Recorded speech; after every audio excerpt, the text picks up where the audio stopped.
Je pense qu'il faut prendre le temps d'écouter les gens, d'écouter leurs craintes, parfois leurs envies, ce que ça évoque pour eux. Et je pense qu'il ne faut pas avoir peur aussi en tant que leader de se dire ok, moi je sais pas, j'ai pas les réponses à tout, mais je vais être transparent dans la mesure du possible. Il faut y croire aussi, il faut se dire je crois dans le projet, je crois dans les choses pour pouvoir véhiculer ça aussi, ce côté le verre à moitié plein auprès de tout le monde. Il y a ce côté communication qui est essentiel. Ne rien dire, je pense que c'est ce qui est le pire.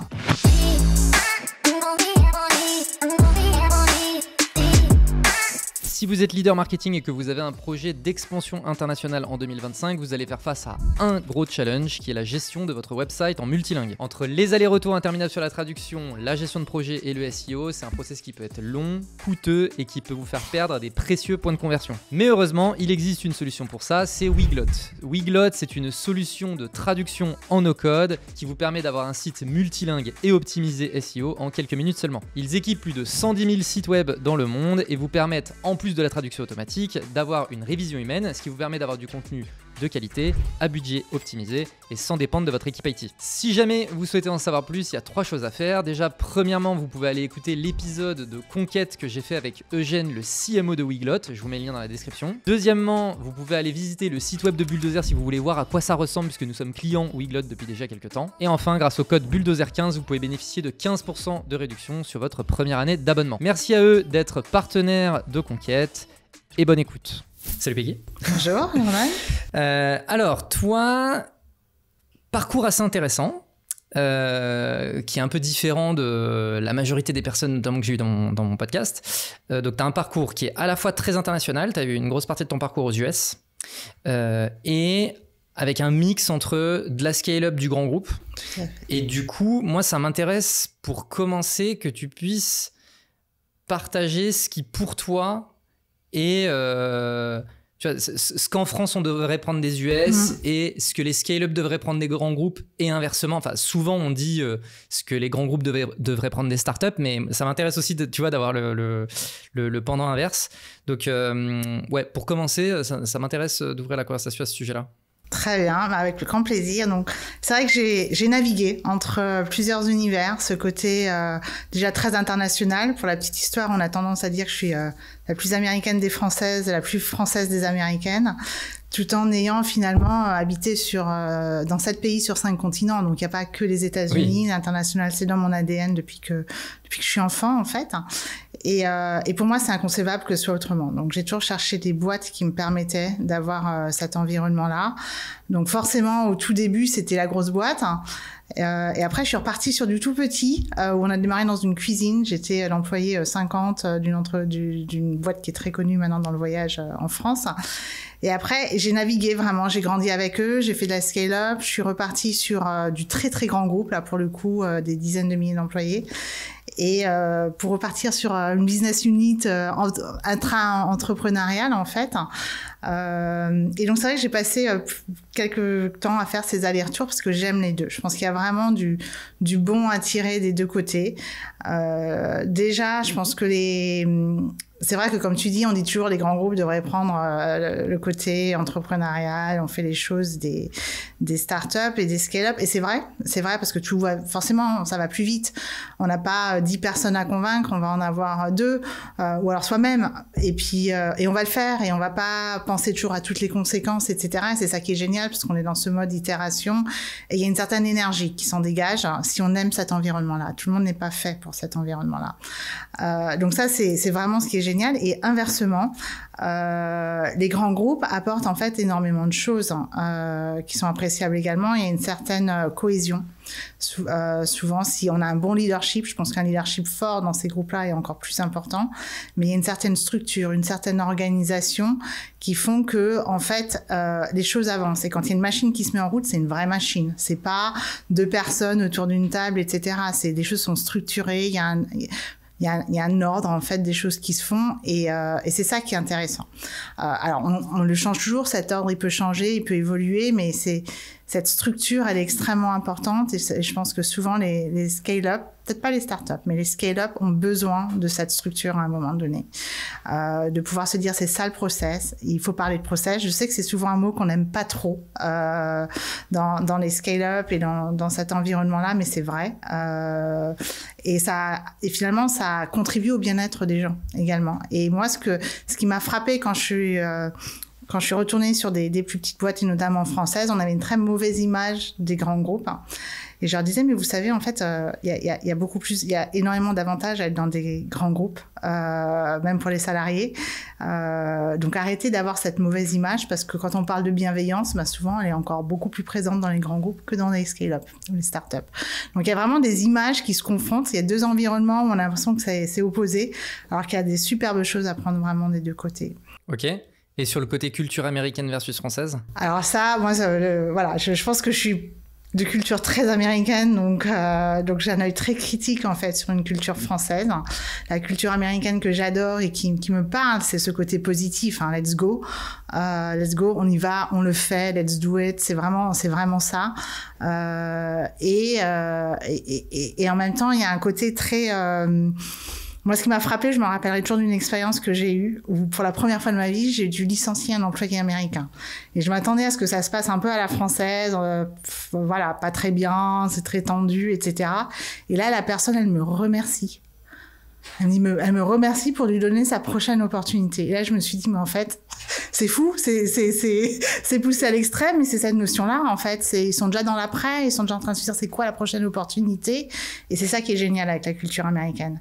C'est pour ça qu'ils vont toujours de l'avant. Et je pense qu'importer ça en France, sur une culture française, où on regarde toujours plutôt le verre à moitié vide que le verre à moitié plein, ce serait une bonne chose. Ouais. Ok. Bon, je reviens sur le côté grand groupe versus scale-up parce que j'ai plein de questions qui me sont apparues. Je trouve ça hyper intéressant. Je sais pas si tu vas être en mesure de répondre à cette question, mais tu vois, tu disais, en fait, il arrive à un moment donné dans les scale-up où il y a le besoin de commencer à mettre en place des process qui peuvent s'apparenter un petit peu à des grands groupes, on va dire, on va appeler ça comme ça. Et du coup, on évite ce truc-là parce que mais nous on n'est pas comme les grands groupes. De ton expérience, tu dirais que c'est quoi le bon moment, tu vois, où dans une scale-up ça vaut le coup de se mettre autour de la table et de dire bon là il va falloir commencer à vraiment mettre en place des process, tu vois. Est-ce qu'il y a des signaux où pour toi ça c'est des signaux, ça veut dire qu'il faut commencer à se pencher sur le sujet? En fait il y en a tout plein. Il peut y avoir des triggers différents en fait. Il peut y avoir un côté, en fait aujourd'hui on a une satisfaction de client qui est plus là, le client en pâtit, donc il y a un problème quelque part. Ça en est un. Faut aller chercher, se dire ok, est-ce qu'on peut automatiser, est-ce qu'il y a un process à mettre en place à cet endroit-là pour corriger la chose, parce qu'il y a un trou dans la raquette en fait, et il y a plus personne qui est là pour ça appartient à personne en fait. Ça c'est le premier point. Le deuxième point c'est de se dire en fait à chaque fois on réinvente la roue, on réinvente un truc qui finalement n'a pas lieu d'être. On peut l'optimiser, mais finalement à un moment donné on va faire comme on dit en anglais un lather and repeat, donc c'est vraiment nettoyer et refaire.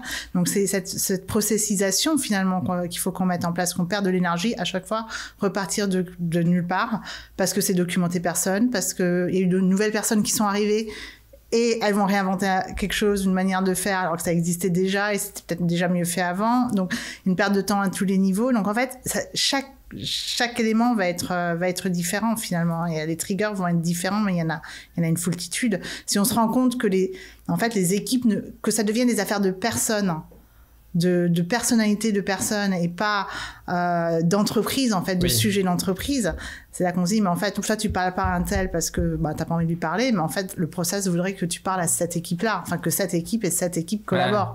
Donc il y a plein de moments différents où on se dit il y a un besoin de mettre les choses en place et d'avoir ce recul là en fait pour le faire. Ok, mais tu vois, pour moi là dans ce que tu es en train de dire, les trois sujets que tu as mentionnés, il y a un peu on est en train de changer d'échelle. Il y a quelque chose d'évident sur le fait qu'on est en train de changer d'échelle. On faisait les trucs de manière manuelle. Là maintenant, ça devient une évidence qu'il faut les passer en automatique. On était en train de parler de personne à personne. Maintenant, il faut parler d'équipe à équipe. Enfin, c'est ça. Je pense que c'est OK. Et un autre point que tu as mentionné aussi qui était particulièrement intéressant sur lequel je voulais revenir, c'est dans les grands groupes, tu parlais de la cohésion. Et notamment la partie leadership, cohésion, tout ça. Et en fait, j'ai le sentiment, à toi de me corriger, mais souvent dans les startups, les scale-up, on parle beaucoup de la culture d'entreprise. Et là, j'ai l'impression que ce que tu es en train de dire, c'est pas tout à fait un sujet de culture, c'est autre chose. Est-ce que tu peux préciser ce truc-là? Parce que, ouais, tu vois, souvent dans les startups, il y a ce sujet de « Ah oui, mais en fait, c'est la culture qui porte tout le monde ». Et pourtant, ce que tu es en train de dire, c'est « Oui, mais c'est mieux dans les grands groupes, cette partie cohésion du... » Qu'est-ce qui explique ça? Alors, la cohésion, elle va être différente, en fait. Dans les grands groupes, en fait, il y a quelque chose, par exemple, les OKR. Les OKR, on en parle beaucoup dans le milieu scale-up, start-up, c'est les OKR, etc. C'est comme si la tech avait inventé les OKR. En fait, dans les grands groupes, on va parler de mission, de vision, derrière les objectifs qui se déclinent, etc., par fonction, par équipe. Donc, tous les OKR, entre guillemets, ils existaient déjà. Ça a juste été une manière très précise, simple de les mettre en place. Mais c'était une méthode, en fait. C'est une méthode. Alors qu'en fait, cette notion de mission, vision et comment on décline des objectifs d'entreprise et qu'on emmène tout ça, c'est de la communication, en fait, derrière. C'est comment on met tout ça en place. Et on le voit dans les grands groupes. Souvent, au niveau fonction, on est accompagné par une équipe com, c'est-à-dire qu'un CTO va avoir une équipe com qui lui est dédiée pour arriver à communiquer, en fait, à la fois dans son équipe, mais en dehors de son équipe. Et chaque fonction va avoir ça. Et les équipes com entre elles vont se parler, elles vont s'assurer qu'il y a cette coordination. Donc, en fait, on a beaucoup de ressources qui sont à notre disposition pour assurer tout ça. Tout n'est pas juste lié à une personne. Et c'est souvent le cas, en fait, dans les scale-up, c'est que c'est le fondateur, le CEO, tout repose sur ses épaules, c'est lourd, hein. Il peut pas tout faire. Il y en a qui sont plus ou moins doués que d'autres, en fait, tout simplement pour la com. En plus. Alors qu'en fait, dans les grands groupes, c'est quelque chose, il y aurait une vraie manière d'approcher les choses dans ce sens-là, pour décliner tout. Donc, tout est posé, tout est structuré, en effet. Ok, intéressant. Je ferme parce qu'on a commencé un peu par une parenthèse qui était sur le sujet du parcours. Donc, toi, aujourd'hui, tu es CMO de Klaxoon. Oui. Donc, quand tu es arrivé dans la boîte, contexte un petit peu particulier dans la boîte, puisque donc, c'est période de réorganisation notamment du CODIR, et la volonté de passer un nouveau cap dans la croissance de la boîte. Donc, objectifs ambitieux, etc. Notamment, le timing s'y prêtait pour de nombreuses entreprises, mais du coup, la recherche de la rentabilité notamment, puisque c'est une boîte qui a notamment une belle croissance suite à des levées de fonds, etc. T'arrives dans cette boîte avec ces objectifs-là. C'est quoi les premiers chantiers? Alors, il y en a eu plusieurs, simultanés quand on arrive dans ce contexte-là. Souvent, il y a un ou deux chantiers qui sont donnés par le CEO et il y en a d'autres qu'on découvre soi-même très rapidement et qui paraissent évidents, en fait. Donc, le chantier prioritaire qui m'est donné, c'est la proposition de valeur, le repositionnement de la marque Klaxoon sur un segment enterprise. Donc ça, c'est vraiment le chantier, une des raisons pour lesquelles je suis là. Et historiquement, c'était quoi le positionnement? Historiquement, c'était... alors, ça restait c'est du B2B, ça a toujours été du B2B, mais avec, c'est vrai, une approche un peu presque B2C, très user-focus. Et donc là, on avait les ambitions de monter sur un niveau de décideur, en fait. Donc, une communication axée sur du décideur plutôt que l'utilisateur, puisque c'est là que se font les décisions, forcément. Donc, contrat plus gros, a priori.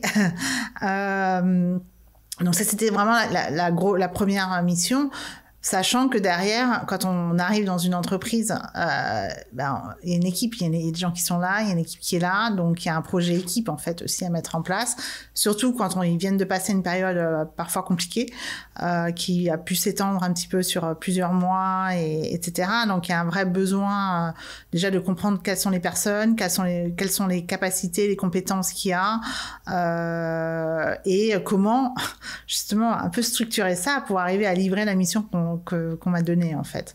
Donc il y a toujours plusieurs angles. Donc il y a eu cette proposition de valeur qui pour moi a été faite finalement assez rapidement parce que c'est une proposition qui est simple. Il a juste fallu la mettre en structure, la mettre en forme. Et en parallèle, il y a toute cette notion de branding, tout le brand guidelines, qui finalement, on avait une notion de marque chez Klaxoon, mais les choses n'avaient jamais été processisées, posées comme on en discutait tout à l'heure en fait. Donc il y a eu pas mal de chantiers dans ce sens-là.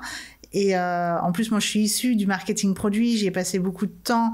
Donc, cette notion de temple de marque, c'est-à-dire le why, le what, le how, les proof points, et vendre de la valeur plutôt que de vendre des features, c'était un changement, en fait. Donc, tout ça, c'était un peu un même chantier, mais je me suis donné 6 mois, en fait, en me disant, voilà, t'as 6 mois, on démarra l'année en janvier 2024 sur des bases saines, avec les bases en place. Voilà.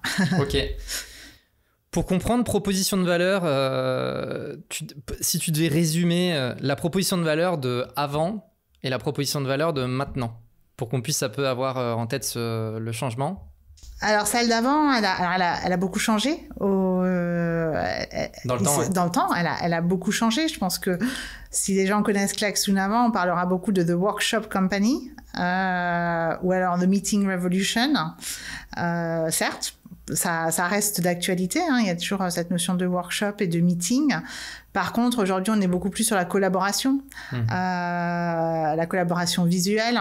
Donc, le meeting en fait partie, le workshop également, mais on a structuré les piliers derrière. C'est-à-dire qu'on a vraiment le pilier productivité, le pilier engagement des équipes, hein, finalement, des employés, puisqu'il y a un vrai sujet d'entreprise aujourd'hui.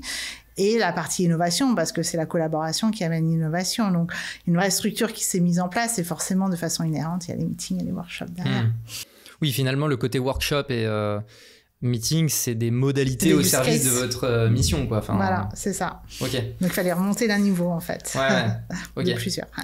Et oui, et du coup, on comprend aussi mieux pourquoi tu dis le why, le how, etc. Bah, là, on voit qu'effectivement, il y a une nouvelle étape qui est passée, en fait. Voilà, c'est ça. Je me permets d'interrompre l'épisode pour vous présenter Bulldozer, l'entreprise derrière la production de ce podcast. Bulldozer est un collectif spécialisé en marketing et growth et notre job, c'est de maximiser la performance marketing et commerciale des entreprises sur l'ensemble de leur funnel, donc de la génération de leads à leur conversion et leur rétention. Pour ça, on s'appuie sur différents leviers, le premier étant notre pool de plus de 200 experts qui composent le collectif et qui nous permettent d'adresser des sujets aussi divers que la demand gen, l'outbound, le SEO, les RevOps, etc. ainsi qu'une méthode de travail scientifique, data-driven et qui exploite ce qui se fait de meilleur en termes d'outils et technologies. On a accompagné plus de 200 clients depuis notre création en 2022 et parmi nos références, on trouve des super boîtes comme Aircall, Salesforce, Payfit ou Mooncard pour ne citer qu'elles. Si vous aussi, vous souhaitez faire de votre marketing non plus un simple générateur de leads ou de notoriété, mais bien un générateur de revenus, je vous mets un lien vers notre site internet en description. Écrivez-nous, je pense qu'on peut faire de très belles choses ensemble. Allez, on reprend. Donc, gros chantier repositionnement. C'est quoi les étapes pour acter un repositionnement? Alors, il y a plusieurs étapes, hein. Effectivement, la première, c'est cette définition du temple des marques, de la marque en fait, hein. Vraiment poser les mots sur le why, le what, le how, le faire circuler. Moi, je suis très dans la collaboration, et ça vient, je pense, beaucoup des grands groupes. En fait, moi, on m'a vraiment ancré ça dans le crâne, dans tous mes passages en grands groupes, c'est tu ne décides jamais de rien toute seule, en fait. Donc, faut que tu aies la collaboration, tu aies l'engagement des autres, tu emmènes les gens avec toi dans ton histoire dès le début. C'est beaucoup plus compliqué d'arriver une fois et dire, tiens, j'ai tout fait, je suis super contente de mon boulot. Voilà. Et là, t'as tout le monde qui se démonte en face de toi, qu'il faut, bah non, bah pas du tout. Donc, et ça, c'est une approche très grand groupe, mais qu'on peut critiquer, mais qui a vraiment sa valeur, en fait, hein, parce que là, on rentre dans avoir l'input de tout le monde. À un moment, il faut savoir dire stop. Et à un moment, il faut juste savoir sourire et dire merci beaucoup. J'en prends note. Et passer à côté. Mais au moins, voilà, ça fait partie de ce qu'on dit en anglais, you bring them along. Tout le monde a l'impression de participer à ça. Et c'est extrêmement important dans la culture américaine et dans la culture des grands groupes. Et donc, moi, j'ai appliqué ça. chez Klaxoon, forcément. Et donc, finalement, j'ai eu cet engagement déjà au niveau de mon équipe. C'est-à-dire que mon équipe a participé en entier. C'est pas moi qui ai décidé ça. Je les ai amenés à faire ces réflexions. On a travaillé ensemble avec des analystes, etc. Ils ont vu, en fait, la réflexion qui se passait derrière. Derrière, j'ai embarqué le CODIR avec moi et des personnes extrêmement importantes. Chief Customer Officer, CTO, c'est des personnes extrêmement influentes sur ce genre de dossier. Une fois que nous, on était satisfaits et contents, bon, ben voilà, là, on a pu le déployer sur l'entreprise.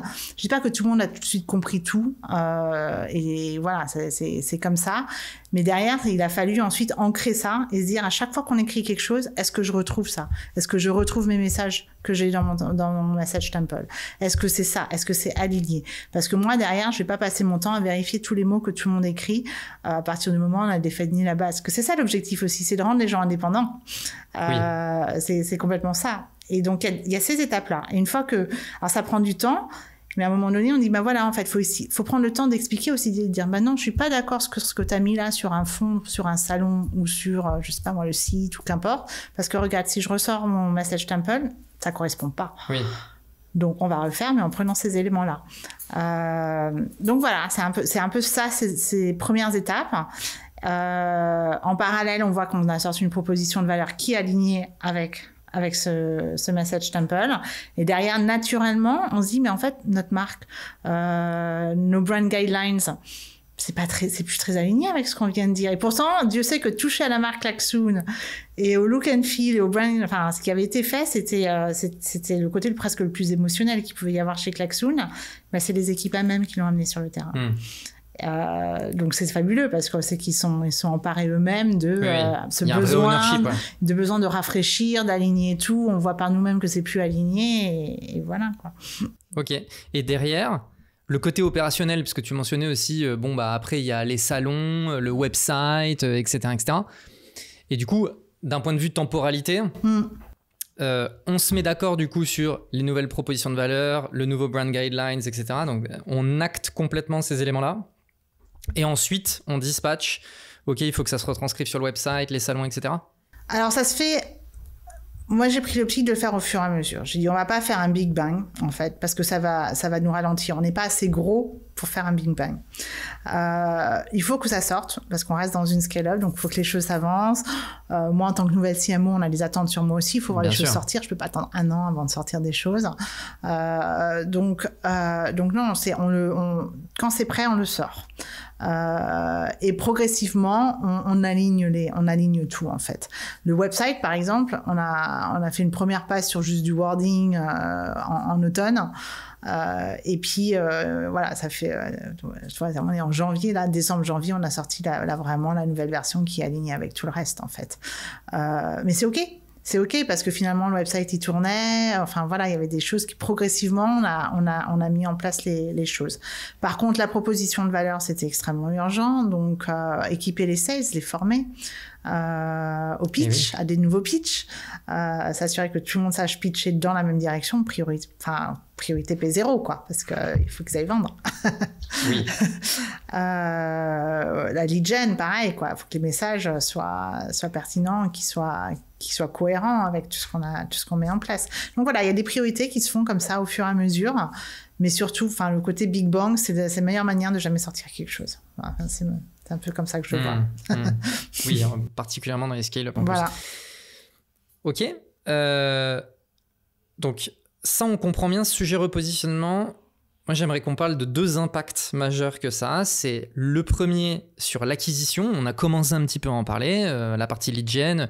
Et tu n'as pas parlé d'un point qui est... Je reviens sur... en fait, on était très user et maintenant on est décideur. Donc, l'impact sur la lead gen, j'imagine, voilà. Et derrière, effectivement, les sales, blablabla. Et la deuxième chose, c'est la partie team et management. Enfin, c'est pas vraiment de transition, mais en quelque sorte. Donc, si on peut déjà parler de la partie acquisition, c'est quoi l'impact sur les leviers d'acquisition, ce type de travail ? Alors, forcément, on a envie de dire énorme. Et en même temps, il y a tellement de circonstances sur cette période-là. Enfin, il y a tellement de choses qui sont passées sur cette période-là pour Klaxoon que rien n'est comparable. Il n'y a pas eu un avant on faisait ça et après on fait ça. Il y a effectivement 2022 qui est passé par là, qui était compliqué pour Klaxoon, comme pour beaucoup d'entreprises. Donc, en fait, il y a eu un avant 2022 et un après 2022 à tous les niveaux. Mais l'acquisition, effectivement, qu'est-ce qui change avant? Klaxoon, c'était une marque très disruptive, finalement, très forte, qu'on entendait beaucoup. Oui, mais en fait, ça a marché. Hein. Franchement, la marque, elle est connue. Il y a une brand awareness en France qui est extraordinaire et très bien. Derrière, c'est de se dire, OK, mais maintenant, comment on fait? Parce qu'en fait, des décideurs, c'est pas ça qui va forcément les interpeller. Donc, et en même temps, comment est-ce qu'on garde ce niveau de marque en dessous? Parce qu'on sait aussi que ça vient par les utilisateurs. Parfois, ça remonte en interne, ce besoin, tiens, il y a cette marque, il y a tel outil et tout. Donc, c'est un challenge. Hein. Quand on regarde même LinkedIn, le nombre de followers, enfin, les stats un petit peu, on se dit, ouais, mais en fait, est-ce que c'est encore ceux qu'on a envie d'avoir, quoi? Est-ce qu'on continue d'acquisition sur ceux-là? Est-ce que, donc non, il y a un impact qui est énorme. Il y a des temps de vente qui sont complètement différents, en fait, hein, voilà, on passe de semaines ou de jours à mois sur des programmes d'acquisition de clients, donc tout est différent. Tout est différent, puis en même temps, faudrait pouvoir avoir la data d'avant, ce qui n'est pas toujours le cas. Mais du coup, tu disais tout à l'heure, tu viens d'arriver en tant que CMO. Ouais. Tu travailles sur du repositionnement. Ouais. L'impact de ce repositionnement, c'est à court terme des signaux qui peuvent, par rapport aux pratiques historiques, sembler négatifs. Ouais. Le sales cycle qui s'allonge, moins de leads, parce que du coup on s'adresse à des décideurs et que de fait il y a moins de décideurs, etc. C'est ça. Comment est-ce que on met en confiance son management avec une situation comme celle-ci? Et en fait, je pense que déjà le management était conscient de ça. Enfin, c'est la raison pour laquelle je suis arrivée. Hein. Il y avait ce vrai besoin. Et comme dit, le marketing, c'est un des piliers dans l'entreprise, mais il y a un directeur commercial, un CRO. Il a ses problématiques sur la partie sales également. Qui sont différentes. Donc je pense que déjà la cohésion sur le codir et savoir on sait c'est ça qu'on doit faire. On commence par assainir et assainir, ça veut dire obtenir la data aussi, tout simplement. Je disais en rigolant avant, il n'y en avait peut-être pas avant. Peut-être vrai. Donc on n'a pas d'éléments de comparaison forcément. On voit aussi l'adhésion finalement des équipes commerciales à un pitch. C'est-à-dire qu'ils adhèrent. Les équipes commerciales, si ça marche, on adhère en fait. Hein. Ah oui. Voilà. Ah oui, complètement. Donc et puis derrière, il faut continuer à avoir ce relationnel hyper proche. Enfin, moi, je considère les équipes commerciales comme mes clients. C'est mes clients, moi je travaille pour eux, c'est le marketing au service du business, c'est pas le marketing dans une tour avec un ego comme ça. Et non, au final, ce qui compte, c'est qu'eux, ils soient contents, c'est que ça rentre. Oui. Donc s'ils sont pas contents, je le sais vite. Oui, c'est vrai que généralement ça va vite. Voilà, c'est ça. Mais non, mais je pense qu'effectivement, chez Klaxoon, en tout cas au niveau du codir, on savait la situation dans laquelle on était, c'était très clair, très transparent entre nous, et une notion d'équipe qui est au niveau du codir qui était là en fait. Ok.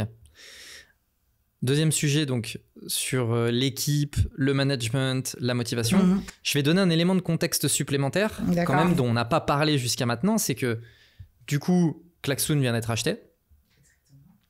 On ne l'avait pas mentionné jusqu'à maintenant, mais c'est quand même un point important. C'est, du coup, toi, tu arrives, cette information, Klaxoon n'est pas en train d'être acheté ou quoi quand tu arrives. Donc, il y a les sujets de repositionnement, tout ça. Mais en fait, assez rapidement, finalement, il y a des choses qui commencent à se mettre en place là-dessus. Et donc, pourquoi je le mentionne à ce moment-là? C'est parce que l'équipe, elle, notamment les gens qui étaient là historiquement, ils vivent le repositionnement, puis ensuite ils vivent du coup le fait que tiens, il va sûrement y avoir un acquéreur.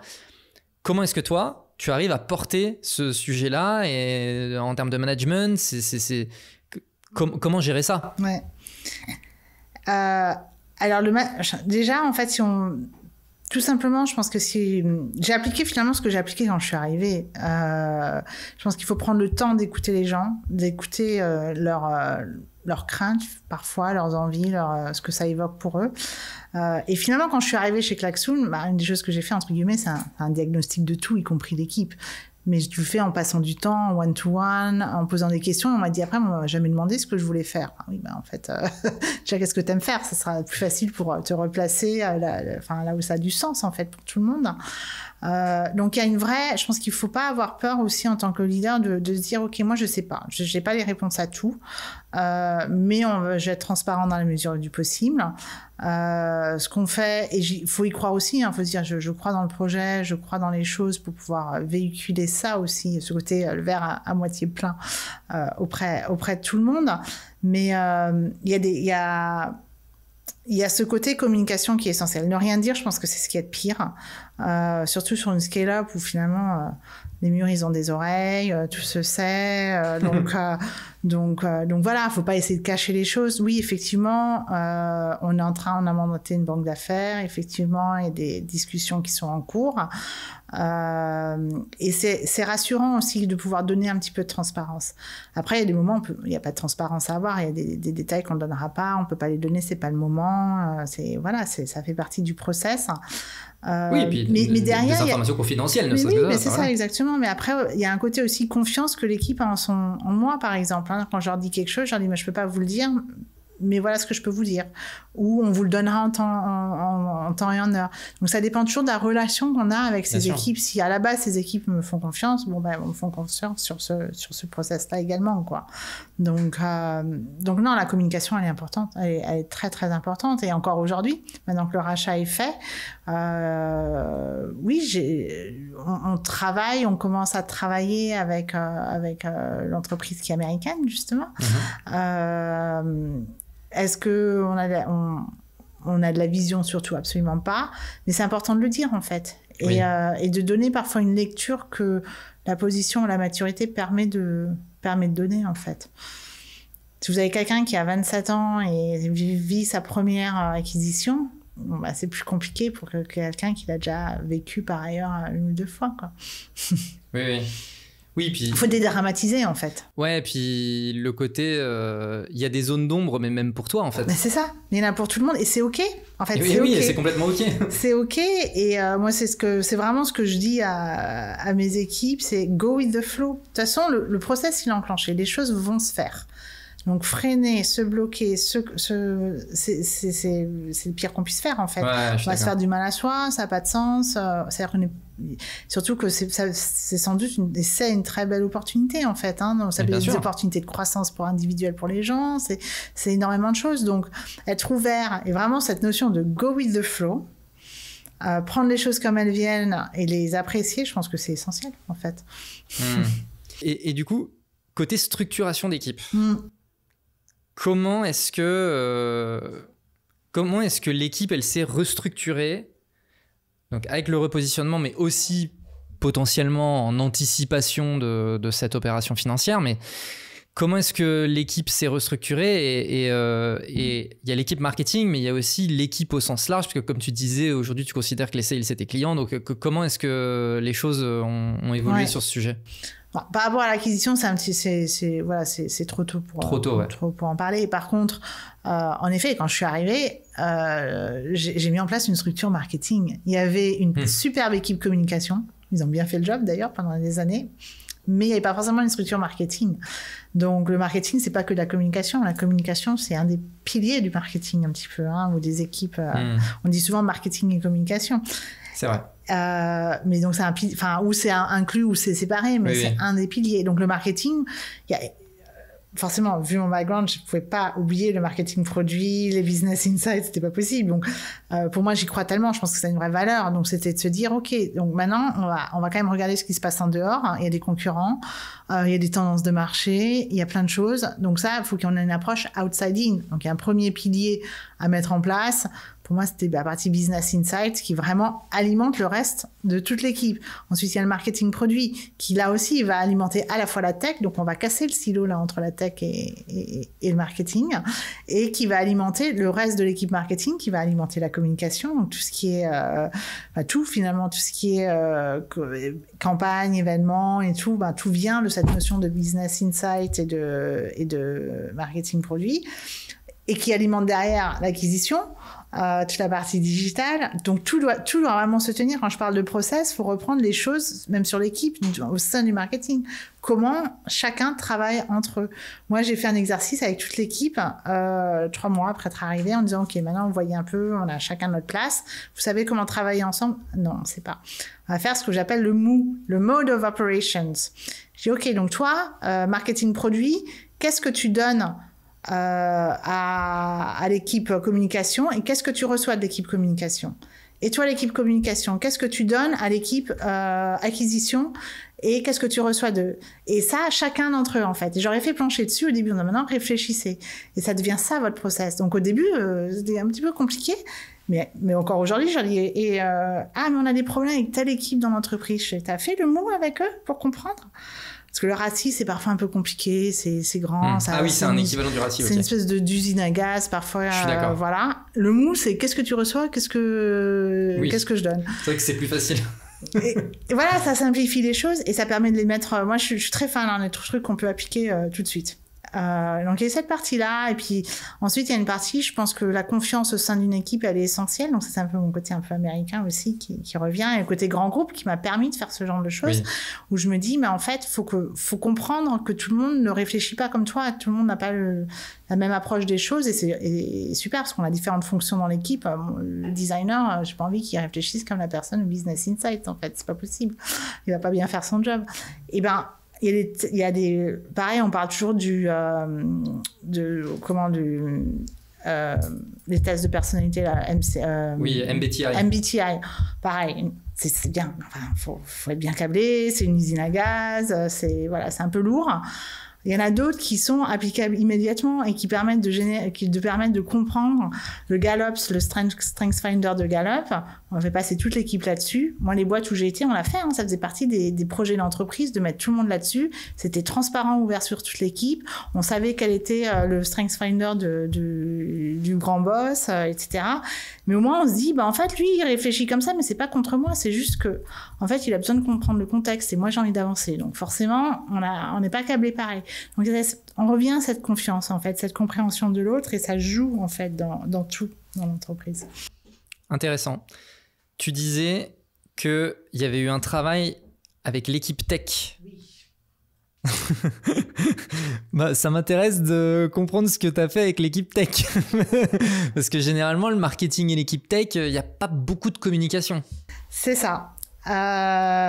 Donc encore une fois, moi j'ai passé tellement d'années en marketing produit que j'en ai une vraie conviction, c'est que le marketing produit et le product manager, ça doit être des binômes, ça doit être des best buddies, et un travail en toute confiance, et chacun a son rôle à jouer, très très clairement.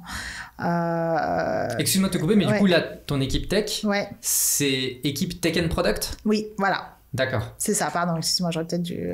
Non, mais voilà, pour repréciser. Ouais, voilà. Ok. Et donc, pour moi, c'est vraiment... alors, il y aura toujours plus de product manager que de product marketing. Ça, c'est ce que j'ai toujours pu constater. C'est vrai. Mais bon, c'est comme ça, c'est pas grave. Donc, finalement, un product marketing manager va avoir plusieurs buddies product manager. Et là-dessus, on va travailler ensemble sur la vision du produit, parce que le marketing produit ou les business insights vont amener des tendances, vont amener l'élément concurrentiel, vont amener de l'analyse, vont amener beaucoup de choses qui vont alimenter le product manager sur sa roadmap produit, sur sa feature, sur se dire tiens c'est comme ça. Et on va apporter également tout l'aspect client, en fait tous les retours clients, etc. Vont être apportés par business insights, marketing produit sur les entreprises. Donc il y a toute cette partie de aider à la co-construction finalement d'une roadmap. Et ensuite il y a la partie go to market, parce qu'on peut avoir la meilleure feature du monde, le meilleur produit, mais si on sait pas le mettre en musique et au bon moment, sur les bonnes cibles, en fait, ça passe à côté, finalement. Donc, c'est la collaboration entre les deux, c'est dire, très bien, tu as terminé ton produit, il correspond à ce que demandent les clients, c'est bien. Par contre, tu sais quoi, en fait, on va pas le sortir maintenant. On va le sortir dans 4 semaines ou dans 5 semaines. En product, on n'aime pas trop ça en général. On aime bien envoyer les trucs. Ouais, mais en fait, tu n'auras pas d'impact parce que moi, j'ai prévu tel événement à tel moment, tu auras beaucoup plus d'impact, tu auras un effet com, etc., etc. Voilà, voilà, encore une fois, les silos sont détruits et qu'il y a une vraie collaboration, ça s'entend. Tout le monde est intelligent, on peut avoir des discussions constructives et expliquer les choses. Et quand eux-mêmes reviennent en redemander, c'est là qu'on se dit on a réussi. C'est bon signe. Oui, on se dit que là, on a fait le job. Ouais, c'est ça. Nickel. Sur le sujet de l'équipe, encore une fois, mais j'aimerais qu'on aborde le sujet aussi de l'international et de l'organisation d'une équipe à l'international, notamment un des challenges qui est le challenge un peu commun de toutes les équipes marketing à l'international, c'est qu'est-ce qu'on met au global, qu'est-ce qu'on met au local? Ouais. Alors, c'est toujours un sujet. Et forcément, ça dépend de la taille et des moyens. Enfin, ça, c'est la base. Je pense qu'il y a beaucoup de choses qu'on peut mettre en global, en fait. Il y a énormément de choses. Et par contre, en local, il faut des personnes, il faut des fields en local. Il faut des personnes qui connaissent le marché. Enfin, c'est des trucs tout cons, hein, mais savoir quand il y a des jours fériés, des vacances scolaires, des machins, c'est très con. Mais souvent, on n'y pense pas. Faire une campagne de com en pleine vacances scolaires, ça rime à rien, quoi. Donc, ça, c'est des trucs un peu basiques, mais derrière, ils vont aussi avoir une proximité avec le terrain, avec les sales. Ils vont entendre ce qui se dit, ils vont entendre les nuances qu'on n'entendra pas. Donc, il y a sûrement et surtout pas besoin de répliquer une organisation globale sur le terrain. Par contre, il y a des choses qui sont impondérables, c'est-à-dire tout ce qui est organisation événementielle, tout ce qui est content. Parce que vous avez beau mettre... alors, si vous avez des gens en global qui parlent toutes les langues de la planète, c'est génial. Bon, enfin, voilà, ça risque de vous coûter un peu plus cher en général. Les traductions, on sait tous ce que ça vaut. Quand bien même vous avez une super agence et tout, mais en fait, il y a une notion de culture d'entreprise, il y a vraiment de notions qui rentrent en compte, donc ça marche pas. Donc, il faut toujours un check au niveau local. Il y a toujours cette notion de check. Il y a une partie sales enablement, comment se passe la partie collaboration avec les sales sur la partie sales enablement. Qui pour moi doit souvent être au niveau local. Donc, est-ce que, selon la taille de l'entreprise, est-ce que c'est le fil qui fait ça? Est-ce que c'est une personne à part? Mais il y a cette notion de relais, quoi. On prend les choses du global, on les adapte et ensuite on les sort. C'est vraiment cette règle-là, je pense qu'il faut appliquer. Et puis, et quand je dis adapter, c'est adapter tout. Hein. C'est pas que de la traduction. C'est le product market fit, il est pas le même dans tous les pays. Les angles ne sont pas forcément les mêmes. Comment on fait de la recherche sur des sites en allemand? Enfin, j'en sais rien. Moi, je parle pas allemand, quoi. Donc, faut que quelqu'un puisse prendre ce temps et dire, ok, moi, je peux relayer ça à Business Insight en disant sur l'Allemagne, j'ai trouvé ça. Et expliquer et avoir ces conversations-là et dire comment on adapte ça du coup sur c'est quoi les grands messages qu'on va sortir sur l'Allemagne tout en gardant la cohérence de la marque, quoi. Donc il y a un vrai travail d'adaptation. Et moi je dis toujours, vaut mieux avoir quelqu'un de senior parce qu'on a tendance à se dire on va mettre quelqu'un en local, de toute façon il prend juste les trucs, il fait un petit check et hop ça part. Donc quelqu'un de junior qui coûte pas très cher, c'est bien. Non, faut quelqu'un de senior qui soit autonome. Qui ait de l'expérience, qui sache faire en fait, qui comprenne qu'on n'a pas besoin d'être derrière parce que déjà il y aura une histoire de distance. Donc voilà, c'est vraiment la personne senior en local, elle est importante. 2 remarques. La première, c'est quand tu disais comment on fait de la recherche sur les websites en allemand. Je sais pas, je parle pas allemand. En fait, je voulais juste... ça m'a fait penser à un truc. Je ne sais pas si c'est une bêtise, honnêtement. C'est peut-être juste un mythe, mais... Par exemple, j'ai entendu dire, de ce que j'ai compris, en Allemagne, il y a un vrai sujet autour notamment des CGV, des mentions légales, etc., où c'est des gros consommateurs de CGV, ils ont besoin d'être rassurés sur le fait que c'est carré, etc. Ouais. Et du coup, je me dis, mais effectivement, c'est pas du tout une pratique commune en France. Bon, bah, en fait, on débarque en Allemagne avec des CGV complètement éclatés, puis en fait, on voit que c'est une page qui est très visitée. On se dit, mais qu'est-ce que c'est que ce truc? En fait, on comprend pas. C'est ça, exactement. On comprend pas parce qu'en fait, c'est une nuance culturelle. Personne va nous l'expliquer. Il y aura forcément un département juridique qui dira peut-être s'il est un petit peu aware, il va dire attention, en Allemagne les RGPD est encore beaucoup plus strict qu'en France. Ah oui, d'accord, ok. Bon, on va faire très attention, on va s'assurer que c'est très... Non, mais ça va plus loin que ça, en fait. Oui. Ça va beaucoup plus loin, ça a changé complètement de la manière d'approcher, quoi. C'est pas possible. Et du coup, en fait, ça peut changer ta proposition de valeur, où tu vas l'axer beaucoup plus sur la sécurisation, la sécurité, le respect des lois et tout. Tout à fait. Plutôt que sur l'engagement des employés, par exemple. Donc voilà, il y a plein de choses, et ça, il n'y a qu'un humain qui peut te le dire. Voilà. Quelqu'un qui connaît la spécificité locale. Exactement. Et après, deuxième petite remarque qui est, tu as commencé ta réponse en disant, moi je pense qu'on peut mettre beaucoup de choses au global. Sous-entendu, généralement les entreprises mettent peut-être trop de choses en local. Alors je pense qu'il y a une tendance, mais quand on essaie de rationaliser, quand on pense à la rentabilité... ça allait être la suite de ma remarque. C'est que je pense que c'est très lié aussi à une tendance qui est... Levée de fonds, on a les moyens, on localise tout, on se dit, voilà, ça permet de sécuriser. Mais effectivement, moi, je suis 100% d'accord avec ce point-là. On vient de vivre une période, du coup, voilà, il y a eu énormément de levées de fonds successives, des valos un peu déconnantes, etc. Et je pense que maintenant, beaucoup d'entreprises se rendent compte que oui, en fait, il y a beaucoup de choses qui peuvent être au global. Et en fait, c'est un super moyen de rationaliser, et que, en fait, quand on a un sujet de rentabilité, on se rend compte du côté hyper pragmatique mais en fait, il n'y a pas besoin de ça au local. En fait, ça peut être géré au global, et c'est très bien, ce sera très bien fait, etc. C'est ça. Et puis, je pense qu'il y a même, c'est pas que sur le côté scale-up ou start-up, en fait, hein, c'est même les grands groupes. On peut avoir en local des GM, et du coup, le GM, il va avoir son équipe marketing, etc. Sauf qu'en fait, quand tu rentres dans des grands groupes, t'as un aspect matriciel qui est très fort. Et du coup, ça dépend comment est vraiment organisée l'entreprise. Mais moi, ce que j'ai pu voir, c'est que, étant dans les équipes globales des grosses boîtes, ça me rendait dingue quand je voyais en local quelqu'un qui faisait des trucs. J'ai dit, mais ça sort d'où, ça, en fait? C'est quoi cette couleur? Et c'est quoi ce message? Parce qu'en fait, ça dilue la marque, ça dilue plein de choses. Mais voilà, donc ça dépend des organisations et des structures. Et je pense que souvent... En fait, le marketing fait partie souvent de ces métiers. On se dit, mais chacun a un avis dessus, en fait, parce que tout le monde se dit, moi, je sais faire, en fait. Voilà. Et donc, je vais le faire. Je m'en fous du global. J'ai mon PNL, je vais faire mon truc. Mais non, en fait, ça dilue la marque, ça dilue plein de choses. Et pourtant, je suis une fervente croyante du message local, hein, du global with a local flavor, comme on dit. Un point aussi que tu as mentionné, c'est sur le côté sales enablement en local. Pour toi, c'est important d'avoir du sales enablement en local. Ouais.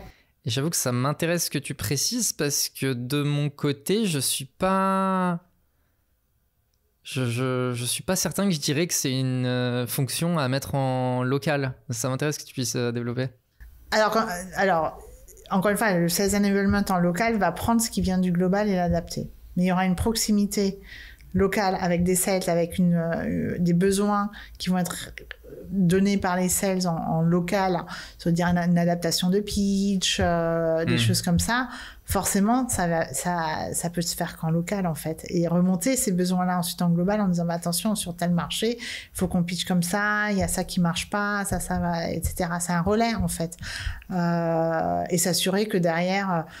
voilà, effectivement, tout le monde sache pitcher, tout le monde sache poser la chose, a des bons éléments. Alors, si les process sont bons et que tout le monde a les mêmes outils, voilà, encore une fois, il y a tellement de trucs autour, mais ça fait partie, je pense que cette notion de proximité avec les sales et avoir un relais à double sens, elle est extrêmement importante en local. Ok. C'est dans ce sens-là. Intéressant. Sinon, on va vite croire que le marketing, ils sont dans un tour d'ivoire. Hein, oui. Ouais. Bon, Klaxoon vient d'être acheté.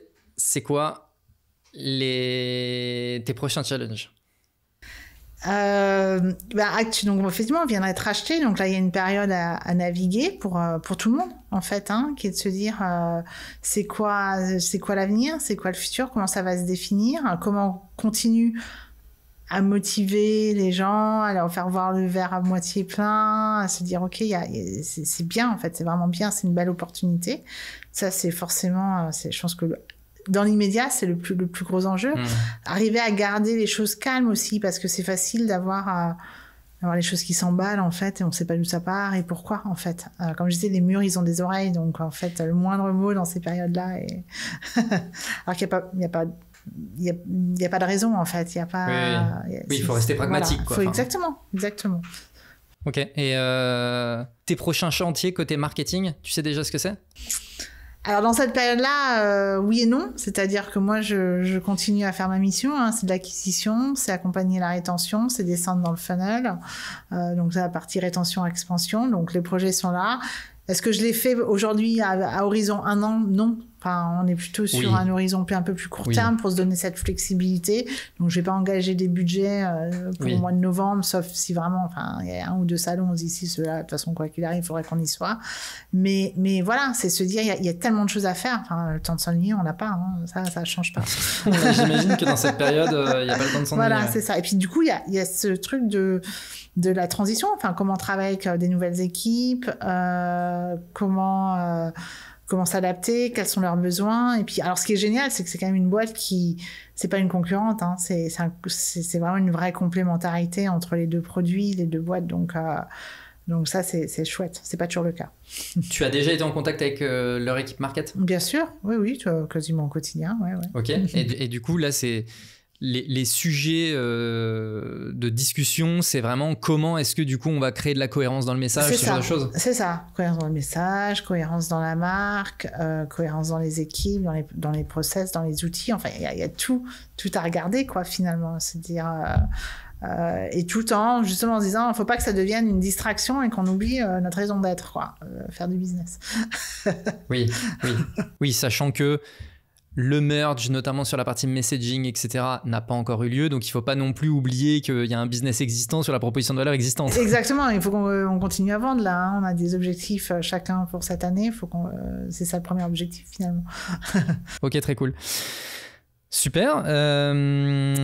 Pour les personnes qui veulent suivre les prochaines étapes de Klaxoon, tes prochaines étapes, on les envoie où ? LinkedIn, comme pour toutes les boîtes. Exactement. Voilà, on les envoie sur LinkedIn. C'est ça. Super. Merci beaucoup, Peggy. Merci pour toi. le partage. Merci à toutes les personnes qui écoutent encore l'épisode. N'oubliez pas le like, le commentaire, le partage. Et puis, on se retrouve très vite. Merci, à plus. Do it! Just do it! Don't let your dreams be dreams.